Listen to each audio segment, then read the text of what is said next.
माता देवहूति श्रोता बनकर, शिष्या बनकर नीचे बैठी हुई है और पुत्र गुरु बनकर ऊपर बैठा हुआ है।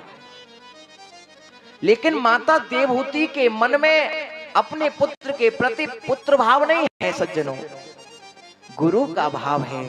जब तक गुरु का भाव वक्ता के प्रति नहीं होगा तब तक आपकी बात समझ में आने वाली नहीं है।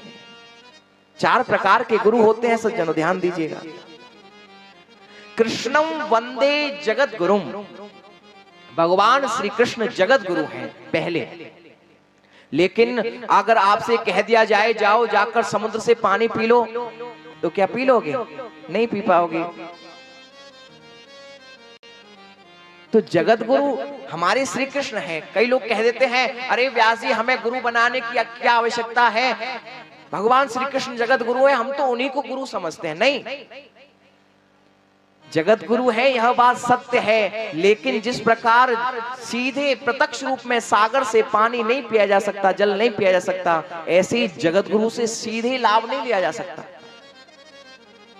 उसके लिए किसकी आवश्यकता पड़ेगी? उसके लिए उसकी आवश्यकता पड़ेगी कि जिस प्रकार समुद्र में से मेघ उस जल को अपनी ओर खींचते हैं और खींचकर उस जल को हमारे ऊपर बरसाते हैं और हम उस जल को भरकर ग्रहण करते हैं, तब वो हमारे पीने योग्य बनता है, वो समुद्र का जल।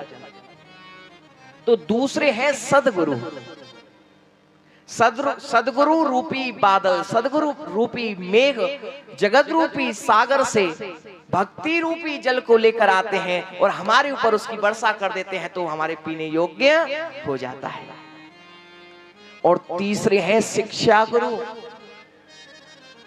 शिक्षा गुरु हमारे सदगुरु भी हो सकते हैं। अगर सदगुरु से शिक्षा प्राप्त हो रही है तो उनसे ग्रहण कीजिए, नहीं तो हम देखते हैं हमने 8 से 10 कहीं और पढ़ाई की, 10 से 12 कहीं और पढ़ाई की, अनेक जगह से जहां से हमारी भक्ति पुष्ट होती हो,